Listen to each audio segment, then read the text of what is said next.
start again shortly if everyone wouldn't mind finding their seats.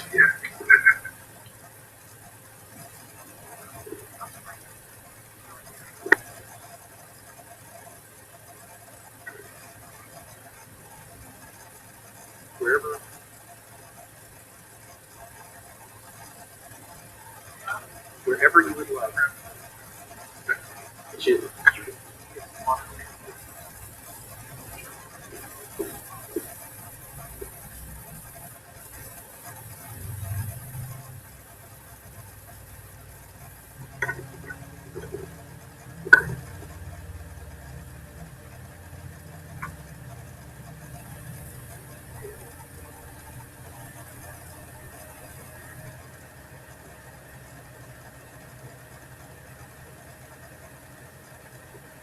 All right, well, welcome back. I hope lunch was good, despite being maybe a little hurried.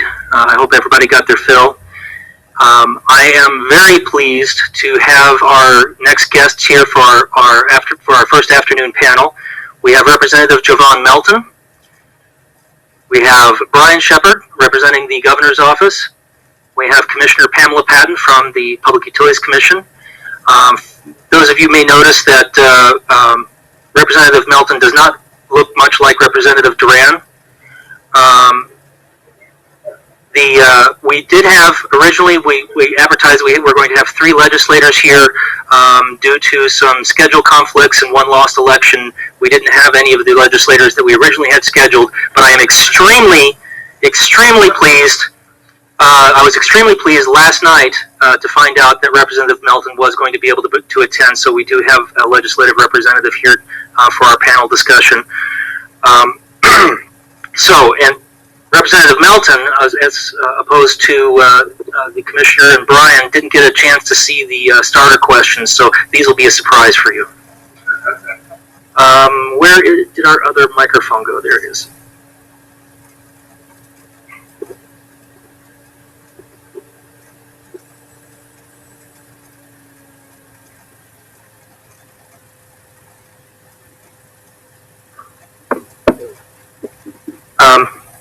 Take that, please. So, I've got some starter questions just to get us going, but one thing that you'll know about 911 people is that they're not shy. 911 professionals are not shy, so I'm anticipating some questions and answers, some back and forth with the audience, so please, if you have any questions during any of this, let us know. We'll run a mic to you so that the people on the webcast can hear us. First of all, the first question, I'll start with the representative, and we'll just listen to your answer from each, is what do you feel the state's role is in assuring effective and consistent 911 service throughout Colorado? I think that, thank you all for having me here. Sorry, the Majority Leader, Representative Duran, and Representative Williams, the caucus chair, got caught into a different meeting, and I'm sorry I'm not as pretty as either one of them. No, I think that the state has a great role in terms of helping with 911 response and delivery and service. What we've got to first identify are where are the hangups, where are the challenges that we're facing in the state in terms of training, in terms of the infrastructure, and making sure that we've got the bandwidth in order to effectively deliver those services. And so, in the legislature, we welcome the conversations and panels like this, where we can then get ideas on how to fix our statute or how to work with the other departments here in the state government and the executive branch, and then find those solutions to make sure that our providers are actually being able to reach, or to have the resources, I should say, in order to then make sure that our public is safe. Public safety has got to be the #1 priority for state government, and so we are definitely here to listen and here to help and respond. Thank you. Brian? Thanks, Joe. I think, if we talk about the state perspective, obviously there's 2 pieces. There's the state government and then the regulatory, which I'll let Commissioner Patton address. But I think, the first thing is that from a state perspective, we believe, the commission should, always maintain its ability to oversee the 911 network so that's a role of the state. In terms of state government, this has local control has always been, or 911 has always been a local control issue, and we foresee it continuing to be a local control issue. That said, I think everyone knows that the landscape has changed over the last, 10, 15 years, and even the last 2, 3 years dramatically. And that if we we need to come together to figure out holistic solutions to move forward, or we run the risk of being left behind and or having the federal government, really come in and tell us what to do, which I don't think anyone in this room wants the FCC basically dictating how we do 911. If you look at the current order, notice of proposed rulemaking and order from the FCC, it's some thoughtful interjections, but it's also, to me, kind of saying, it's kind of a shot over the bow that says, if we don't figure things out, then the FCC is going to come in and figure things out for us. So I think from a state government perspective, our position is that while the commission maintains its authority, we want to hear feedback on what local agencies and stakeholders think the role of the state should be in helping to coordinate and facilitate these solutions. Thanks, Ryan. Representative Melton. I'm Pam Patton, almost finishing up my 3rd year on the Public Utilities Commission. And I'm going to tell you something that not everybody knows, or maybe everybody does know, is that I didn't even know we regulated telecom when I took the job. And you are going to find that happening with people who come in to go to work. So we have a lot of work to do when that happens. Before I say anything else, I'm also required by the Attorney General handlers of the Public Utilities Commission to tell you that today over here I'm not representing the Commission or the state. I'm representing my own views, so don't hold me to anything I said. But I will tell you that we're sitting here in the urban core with 911 comes to Denver, and I'm very grateful that the people who have this responsibility for making it all work are here. But I don't come from Denver. And so one of my missions at the Public Utilities Commission is to make sure that whether it's Baca or Sedgwick or Phillips or Moffett or Montezuma, maybe I should talk about the mountain counties that I'm from, like San Juan, Hinsdale, Mineral, the people that I hope are still able to listen in on the webcast and didn't get in here, are able to work with an effective 911 system as well. And there still is plain old telephone service in many of those areas. There's always going to be in some of those areas, as well as this burgeoning, rapidly changing telecommunications world that we're in, and this increasingly deregulated world that we now have this responsibility for. And over at the Public Utilities Commission, I'm looking back at, I don't think you have any idea how small our assets are. I mean, they're very capable assets, but when I look at Lynn Notoriani and her staff, she has most of them here today, Lynn and Susan Travis and Barb Andrews, and she's got 3 more back in the barn, all very competent, capable people, but it's not as if we have a big bureaucratic staff. We haven't, we know what our responsibility is, and we know that we have it, and we want to work with you. And I personally happen to think that our local control lash up is the very best for the state, and that we can go forward with that model. Oh, I have to ask another question now. Uh-oh. This is sort of a follow-up. I know, Brian, you talked about this a little bit. Do you see a changing role or responsibility for the state in overseeing or regulating 911 service over the coming years? You're looking at me? I think you got the mic, so you start. We'll come back this way. Absolutely. Yeah, I think as we look and digest what's happened with the legislature in the last year and where we're going forward and what everybody has to do to put together next gen 911 and make this work. Walking in here, I thought we were going to have these very rare, incredible physical outages like we saw in Larimer County in their flood, and that would be something we would have to deal with. I now see that it's sunny day outages in a network that's so complex that many regulators don't understand it, and so I think it's going to change a lot, and we'll see what. He doesn't always represent the governor's office, but today he is, and has to say about that. I think we look at a lot of things. It's not necessarily the role of the state. It's how the state as a whole responds to things. We look at the floods. we had local response, we had state response, we had federal response. If that wasn't all coordinated, things would not have gone as well as they did. So I think it's a natural progression to say, as these issues get more complicated, more costly, and the need for coordination increases, that we have to relook at how we approach things as a state, with the state government being an element of that piece. I know, when I was at AdCom, I would probably say over half of the calls we did were mutual aid, where we had multiple jurisdictions responding, which often includes CSP or others when we have major events. Again, it's all levels. So I think the requirements really are to be driven by the needs that we see ourselves in, and what role does the state play. Again, I think that's,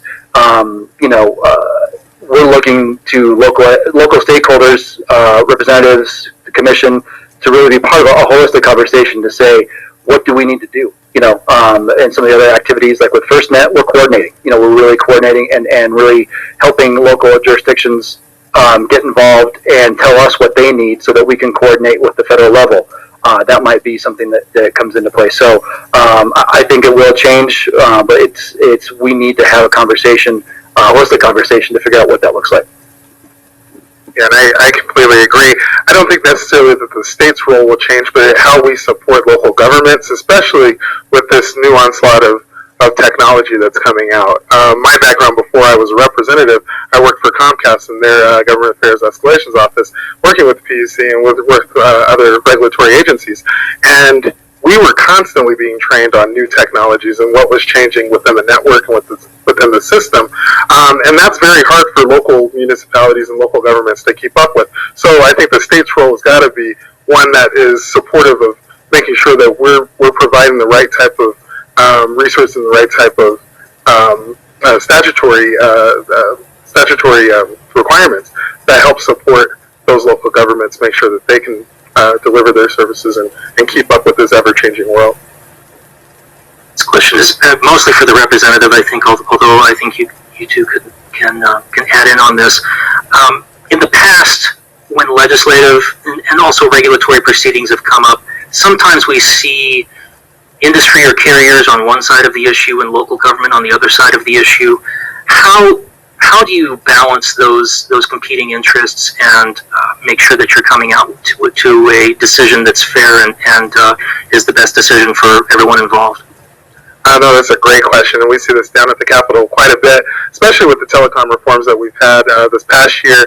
A lot of people don't realize how much work was put into that. And I wish Representative Williams was here just so I could give her praise for all the work that she did with the stakeholders on that. You're right. We do often see very competing sides between the industry and the local governments in terms of how we regulate and come up with these various bills and legislation. It's important that we have an open and an honest stakeholder process, and not just walk into the committee or walk onto the floor unprepared for the arguments that are going to come from both sides. When we can actually have those conversations beforehand and have lots of stakeholders come in and talk about these things, that's where we actually have the compromise. The arguments should be made well before we're actually sitting in a committee room and having to make those final votes. And so what we saw with the telecom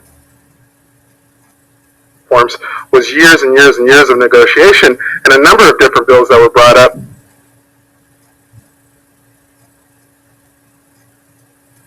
that didn't quite fit the mix for anyone.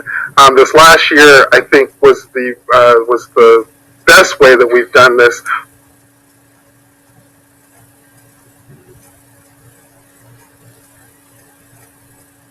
By having the stakeholder meetings months in advance before they ever hit the floor.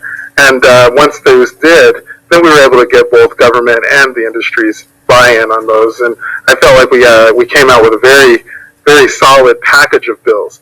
It wasn't all just lumped into one, because again, there were lots of different moving pieces that both sides were able to weigh in on, and we were able to find a lot of compromise on.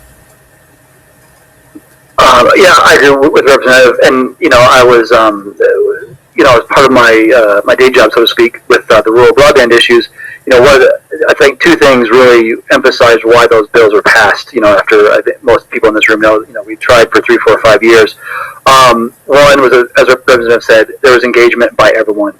We had meetings up in Fairplay, we had meetings out in Lyman, where you had a room full of 25, 30, 40 county commissioners, local business owners, talking to representatives and senators to say this is what we want. And I hadn't seen that happen before. I thought that was very critical to that, and that they heard both sides. Historically, I think that's one of the problems is industry, who has the money, can get out there and do their thing, and the local stakeholders who aren't as organized sometimes because they're across the state.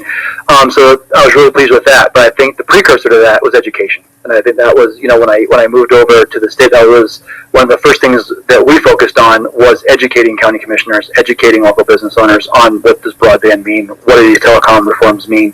We've put hundreds of thousands of miles on state vehicles. Traveling out there, talking to folks, literally there'll be 3 people in a room and we'll go down and sit for an hour. And so I think that education about telecom, because this is, telecom itself is extremely complicated. Throw on public safety, and you've got a very difficult thing to have a conversation about. For most legislators who didn't work for Comcast and don't know these things, it's complicated. So I think that's when we talk about public safety, we got to look at education, and we have to educate everyone on what needs to happen from a policy standpoint and a technology standpoint. I want to switch microphones with you because that one has a little bit of a buzz. Thanks, Joe. I think that it's important as we look at what happened over the last year and what's going to happen going forward to realize that in the midst of all of that deregulation, from the governor to Representative Williams to everyone, made it quite clear that the state is not going away from its regulatory responsibility for basic emergency services in a technologically neutral way. And now what we need to do is get all that right. My own hope for the legislative season, and I wonder who's listening to this, is that we get some time to do that, and that we don't run in and try to fix things or change things or make things different before we've had an opportunity to enact what has happened and understand it better and be responsive to what you all need.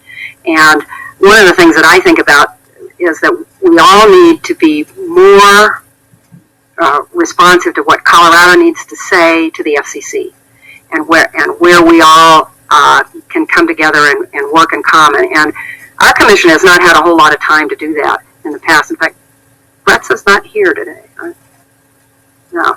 Well, that's kind of sometimes been the voice of Colorado, even though that's the voice of Brett's in Boulder. And so I think that that's an area that we want to go forward. I'm not trying to downplay what they're doing. I think they do a great job. But those are some of the things I'd like to see us do going forward.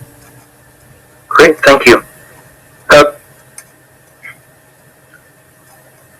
What can we do to improve communication between local 911 authorities and your offices? So whoever wants to start first. We'll go this way. I think when it comes to the legislature, I think we're a little bit of a different challenge than the governor's office and the PUC, because you do have 65 members in the House plus another 35 in the Senate. And unless you can afford a high-priced lobbyist that's down there every day and able to reach each one of us, that does present a different type of conundrum. But I would say, looking at specifically the committees that deal with telecom, for instance, in the House, most of the telecom bills go through either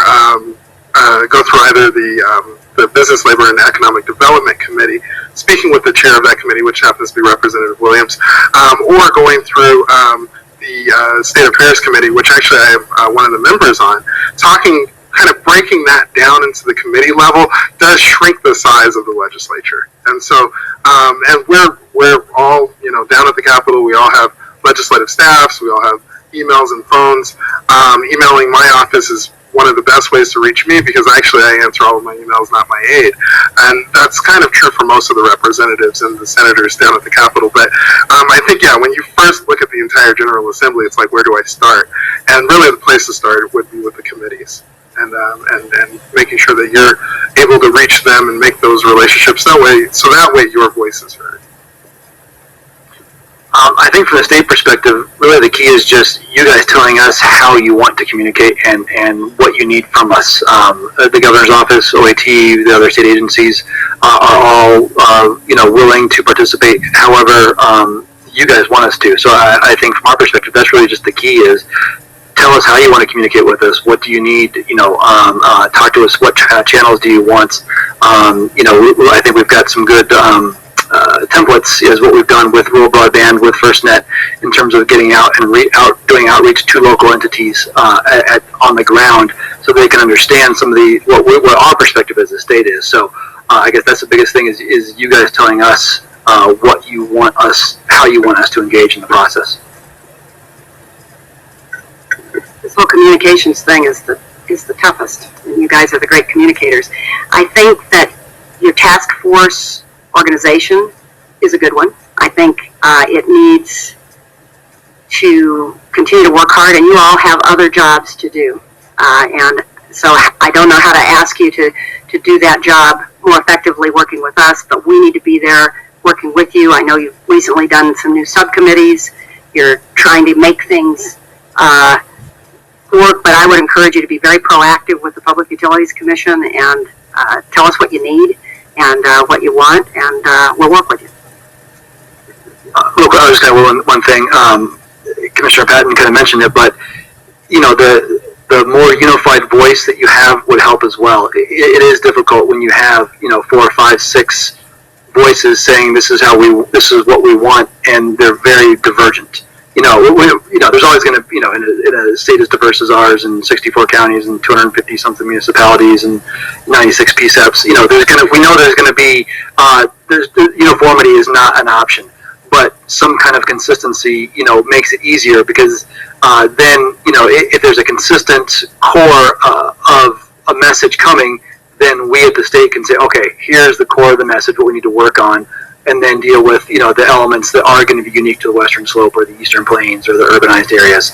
So I would emphasize that point about a unified, at least foundation of what the 911 community wants from the state and from the commission and the representatives. I'll add on one other thing as well. Being that you're all coming from various parts of the state, starting also with your local representative or your local senator is also a great start in having that conversation. Again, it shrinks the size of government down. You can keep that because I have a follow-up question from something you said earlier. You said that a lot of times decisions on legislation are made and should be made even before they go in, before you're in the committee room because of the stakeholder process.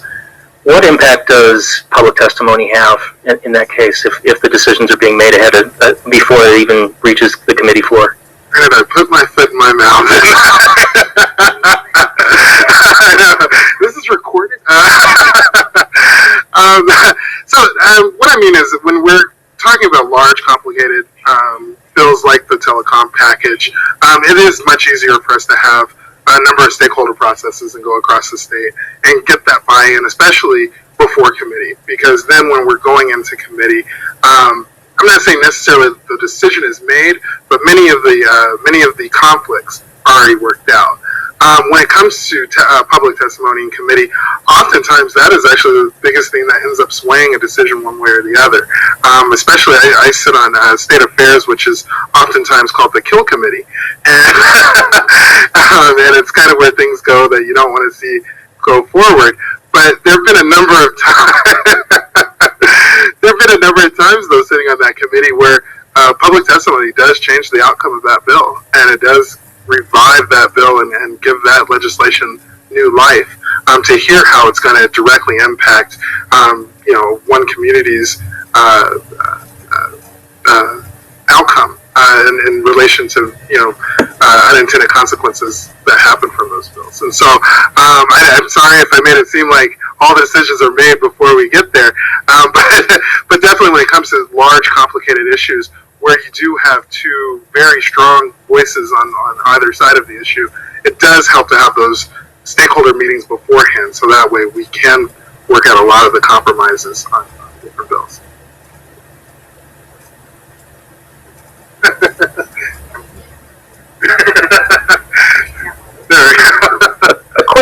comes up sometimes when we're talking about relaying the feelings of the 911 community to either the commission or on a piece of legislation is, should we come to you as individual 911 authorities, or should we have a more unified voice? What makes the bigger impact when you get a document that's signed onto by a large number of local entities, or if they come to you separately to voice that opinion? I think Brian actually really put it together well when he said that when you're coming with a lot of different ideas and not everyone's necessarily in consensus, that does look, it sounds like white noise to us in a lot of ways. There's strength in numbers. And so when you're all coming together as in a unified way and saying we all agree on this one issue or on these several issues, that has greater impact down at the Capitol. It gives us a much clearer vision and idea as to where you're at on a piece of legislation or in committee or on policy, and that way we can then move forward understanding that we've got, so many local authorities throughout the state all saying the same thing. We need to pay attention. Yeah, I think, and just to go back again to the rural broadband analogy, that I think this year we had, when we came to it, we had about 5 or 6 county commissioners, literally from all corners of the state, and we got to the point where they all were saying, they were all talking individually, but they were saying the exact same thing, and I think that helped the conversation with the telecom reform from the rural broadband side, because no matter which commissioner was going down, whether they were talking to the commission or the representatives, the senators, they were speaking individually, but all the representatives were hearing the same thing. So that when Representative Williams went over to the Senate and said, well, what are you hearing? They said, well, I talked to Commissioner A, well, I talked to Commissioner B. The message was the same. So I think that's an example that when you get local leaders that are speaking individually but are saying the same thing, that's very powerful. And over at the commission, we don't make the laws. We do have a legislative role in implementing the law and creating the structure that we all need to go forward with the law. So I think I'm going to go back to my appeal to, don't ask for change too quickly. Understand that change needs to happen, but this year is going to be quite implementing the broadband legislation from last year, for instance, and creating competition, effective competition areas, and changing the high-cost support mechanism in order to support the broadband fund. The legislation's not very many words, but the implementation of that is a very, very big issue, and it's going to take some time. So I would just, these guys over here make the law. We have to implement it with you, so give us some time. Well, I said I was relying on you guys to fill in some questions. Anybody? Okay. Well, I do have, I didn't want to take up all the time with just my questions. I do actually have just one more though, and it's kind of to get the discussion going back the other direction. Chances are you don't hear from 911 professionals often unless there's something that we need from you in terms of legislation or something that we need to be addressed at the commission or something that we need help from the governor's office. Is there anything that you would like to know or hear about from the 911 professionals in attendance here today? Is there anything that you want to know about what we do or what they do as far as how you can help them?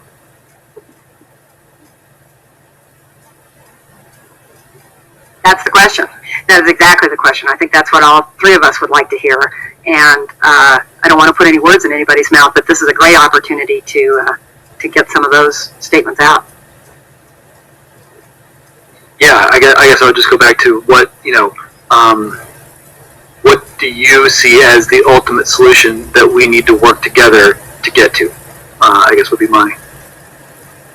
Yeah, and I would just echo that and say you're the experts.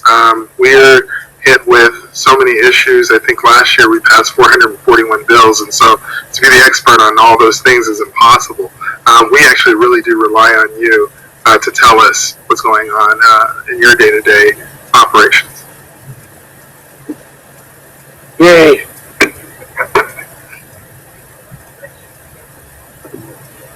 Okay, thank you. I guess my question would be for the representative. So, because the government agencies or the 911 community in particular doesn't necessarily have a lobbying arm, and to leave things till you get to the point at which a bill is introduced or an issue is coming to you, maybe even from somewhere else, but it impacts 911, we scramble to try and come together, come with consensus, decide and figure out how to get to the legislators and represent things. I think Commissioner Patton alluded to it, that telecommunications is very complicated, much less overlaying public safety on top of it. Is it useful and helpful to try and organize just educationally and get to committee leaders or the Speaker, Senate President during the off season? Is it worthwhile to do some baseline training and education on our part before and in anticipation that issues may be hitting you in a particular session? Or is that not usually a good use of yours and our time? It's a great use of your time to work with us during the off session. Most of the legislation is actually written during the off session. Our first bills were actually due on December 1st. And so we've been working for months now on making sure that we're doing those stakeholder meetings and drafting legislation so we are clear on what it's going to look like. For you all to organize and educate yourselves during that time and kind of just be in contact with us is important. Lots of times a bill will have unintended consequences where we don't know necessarily, we try to think about all the different people that this is going to affect, but lots of times we space someone out. And so if we already have those kind of relationships with the 911 community to know A, B, C, and D, we're planning on running A, B, C, and D, and maybe C is going to have a component that's going to affect you, it actually makes us a little bit more proactive because we've already built that relationship during the off session. During session, it's actually a little more difficult to make those relationships because there are so many moving parts that are already in play. And so definitely, I would actually say that having those conversations in the off session is more ideal. Okay, that's very helpful. But so, since you mentioned, the drafts and various, and we know a lot of our industry and everybody's already across the street talking about various issues, but we don't necessarily know details. Have you seen it or feel like there's anything yet coming up over across the street as far that would concern public safety? Good question. There have been a few working groups, nothing really related around the telecom stuff. I know that there have been murmurs of doing some small corrections, mainly technical fixes to the telecom package last year, but I have not heard of anything major, anything that's going to have great impact on the industry or on what you're doing. In terms of public safety, we have heard a number of things that I don't know is going to have necessarily a 911 component to it, but just different ways to make the community safe. Of course, with the latest things that have been happening in the news, making sure that we're responding well towards community interest around around the relationship with law enforcement and also first responders. So there have been some kind of some things that are going to go along those lines, but nothing specifically, I think, when it comes to 911 or telecom. One of the things that my organization has tried to do is try to encourage local 911 authorities and PSAP managers to create those relationships with the legislature. And I think to the extent that we can with the commission as well, what would be a good way to do that?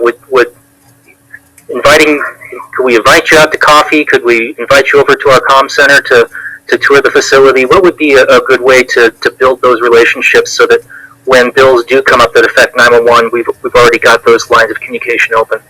Actually, those are some of the best ways to do those things. I can't tell you how much coffee I drink in a month. I loved it because Panera, for October, if you bought the Panera breast cancer cup, you got free coffee. And so it was great, all right. No, we do lots of those things, and those things are always extremely helpful, useful. In some ways, in many ways, they help pre-educate us to different issues that may be coming up, stuff that we're not necessarily even expecting. I've had tours at different facilities dealing with pharma, dealing with energy, dealing with public safety, and having that education beforehand actually prepared me for things that happened the next year that no one thought was going to come up. And so those types of relationship building activities are perfect. It is sometimes hard to get us all, again, during the off session is probably best, because once we're in session, there are nights where we don't leave the floor until midnight. But getting us during the off session to do those things is tremendously beneficial. Brian, you've probably seen enough call centers that visiting a call center probably, I don't know, would some sort of outreach to either you or members of the governor's staff be beneficial? Yeah, I think, actually I've seen a lot of comm centers, but I don't think a lot of folks, at the Capitol, either in the executive or the legislative branch, have. And so I actually do think that is an excellent opportunity, because people underestimate the complexity, and especially when you talk about all these things we're talking about. I was talking with Lynn about, people don't quite understand the requirements for funding that are staring us down the face in the next 10 years to do all these things. And, the folks in the representative's district are going to want texting and video to 911. They're going to want all these great things, but they have no idea what it's going to cost them as taxpayers. And I think so doing that with the executive branch and the legislative branch is actually critical, because when they walk into a comm center and see, holy cow, there's 6 screens and 4 computers and 3 telephones and a handful of radios, and what's that big tower out there doing? And oh my God, look at that big computer room. I think that will start to trigger, wow, this stuff's pretty complicated and it's probably pretty expensive, and I see a room full of people, constantly active. So I actually think that would be a great idea.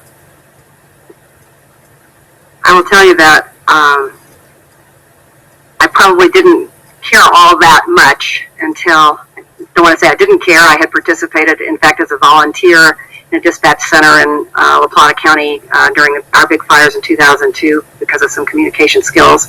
And so I understood a little bit about how it worked.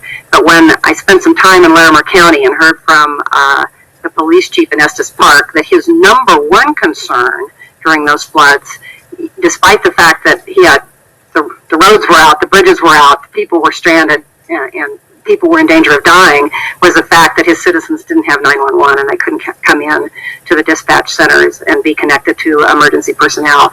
911 went to the top of my list. So I think that the more you do that with everybody in your local government and as well as your state legislators, the better off you're going to be.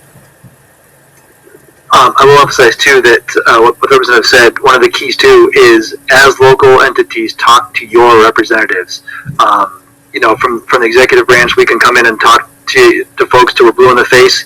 When a county commissioner, or someone comes to their representative and it comes that way, it's much, much easier. I think, with the broadband, some of the senators and representatives that led that, again, we talked to them until they were blue in the face. When they finally had folks from their jurisdiction, local business owners, county commissioners, principals in schools, when they came to them and said, we need this is an issue, all of a sudden, the light switch went off. So I think as public safety, you guys need to go to your representatives and say, this is an issue, and you'll start to get that momentum. Anybody? We have, oh, great. Walt? Not so much of a comment, mostly, thank you, I'm refreshed. I come from rural eastern Colorado, representing 3 counties and 2 comm centers right at the moment. I wanted to say thank you. I heard small community mentioned today. I think that's one of our bigger concerns, being rural, is that we're getting overshadowed so much by the Front Range. I'm glad that you're aware of the equity that we long for, being from the smaller communities, the outreaches that don't have the funding to get in here and represent ourselves as some of the rest of them do. I wouldn't want any one of your seats and the decisions that you've got to make, because Colorado is so diverse. You've got mountains, you've got populations, you've got plains, you've got everything. So thank you for what you do, and keep us smaller communities in mind as well. Anybody else?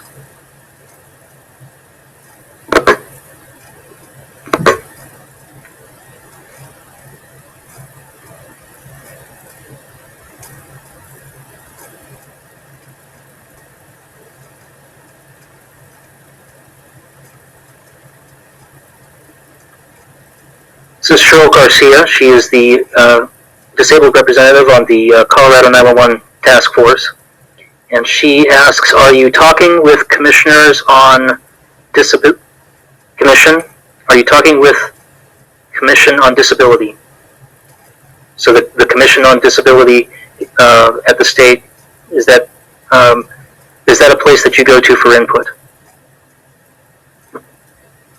I personally am unaware of that. I'm sure the governor's office does consult with them on issues that relate to disabled citizens. But just in my personal experience, I have not dealt with that commission, no.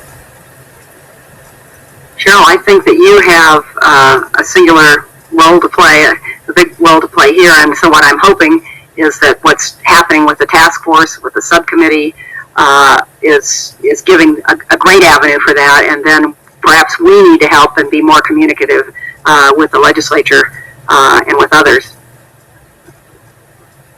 From the legislature, we do receive regular reports from the Colorado Commission on, I can never say it right, the Colorado Commission for Peoples with Disabilities.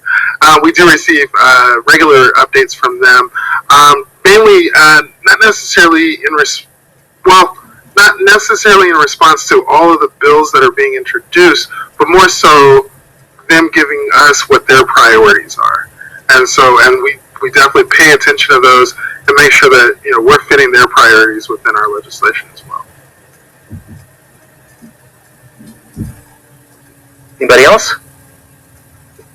Well, I want to thank you very much. I think this has been extremely enlightening. One thing that I want to kind of leave you with is to let you know that having worked with the 911 community for 6 years here in Colorado, I believe that almost any 911 professional in the state would be very happy to answer any questions that you might have about issues that come up or come across your desk or come across your committee's agenda. And I would like to just invite you to use the 911 community in Colorado as a resource, and to not be afraid to reach out to us either, so that we can keep that communication going both ways. So thank you very much.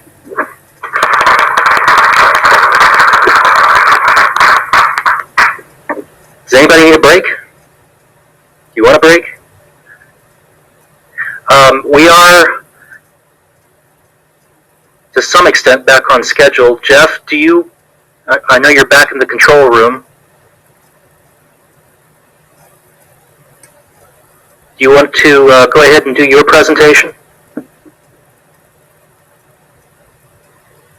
Okay.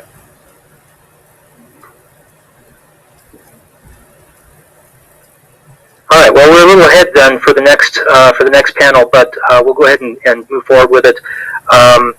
This is on the future of 911 funding in Colorado. So we have Linda Tariani, Susan Travis, Jeff Irvin, Joe Benkert, and unfortunately Joe couldn't be here today due to a conflict. Oh,